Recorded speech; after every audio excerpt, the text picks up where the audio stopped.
ஆண்டவர் இந்த நாளில் உங்களை ஆசீர்வதிப்பாராக. வீட்டுக்கு வீடு பார்த்திங்கன்னா அந்த தேடுதல் வேட்டை என்கிற ஒன்று நடந்துக்கிட்டே இருக்கு. உலகத்தான் தேடுறான், திருடனை போலீஸ் தேடுகிறது,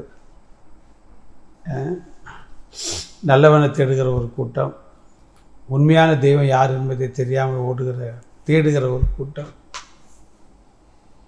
வீடுகளை பார்த்திங்க அப்படின்னா சாவியை வச்சுட்டு தேடிட்டு கிடப்பாங்க, அப்புறம் கடைசியாக கண்டுபிடிப்பாங்க. கண்ணாடி வச்சுட்டு தேடுறது, வாட்சை வச்சுட்டு, இது வீட்டுக்கு வீடு பார்த்திங்கன்னா கிளப்பும் போது எங்கேயாவது போகும்போது பார்த்திங்க அப்படின்னா அப்படி ஒரு தேடுதல் இருக்கும். தேடினா தான் கண்டுபிடிக்க முடியும்.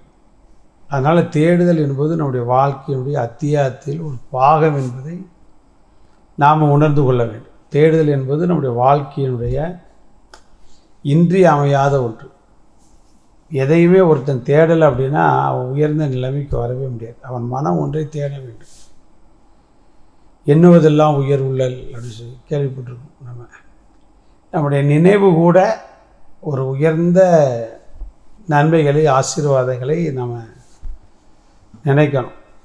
அது நம்ம என்ன செய்யும் அப்படின்னா, நாம் நினைத்ததை செய்து முடிப்பதற்கு அல்லது பெற்றுக்கொள்வதற்கு அது ஒரு பாலமாக அமையும். அதனால் தேடுதல் என்பது சில பேர் சும்மாவே இருந்துக்கிட்டு தேடாமலே ஒரு பொருள் கிடைக்குமானா கிடைக்காது.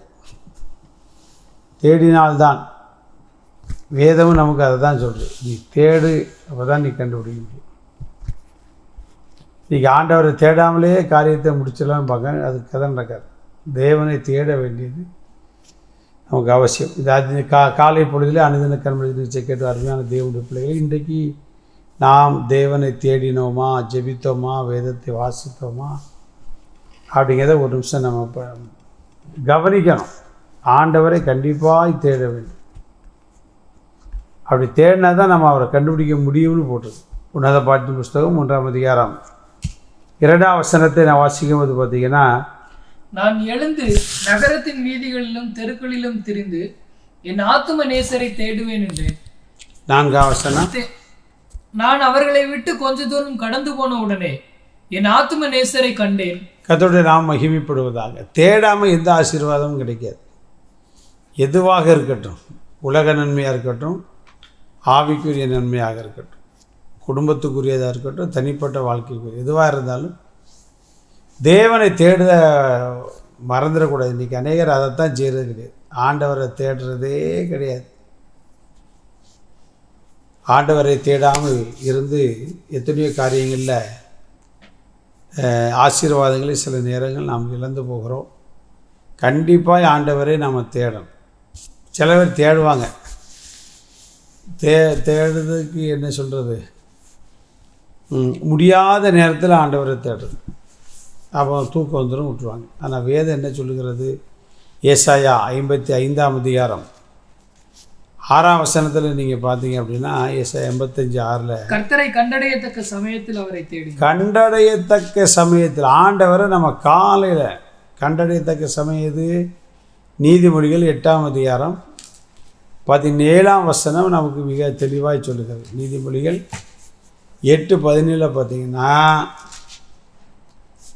என்னை சிநேகிக்கிறவர்களை நான் சிநேகிக்கிறேன், அதிகாலையில் என்னை தேடுகிறவர்கள் என்னை கண்டடைவார்கள். அது அவரை கண்டடையத்தக்க சமயம். காலையில் எழுந்த உடனே கர்த்தரை தேடணும், வேதத்தை வாசிக்கணும்.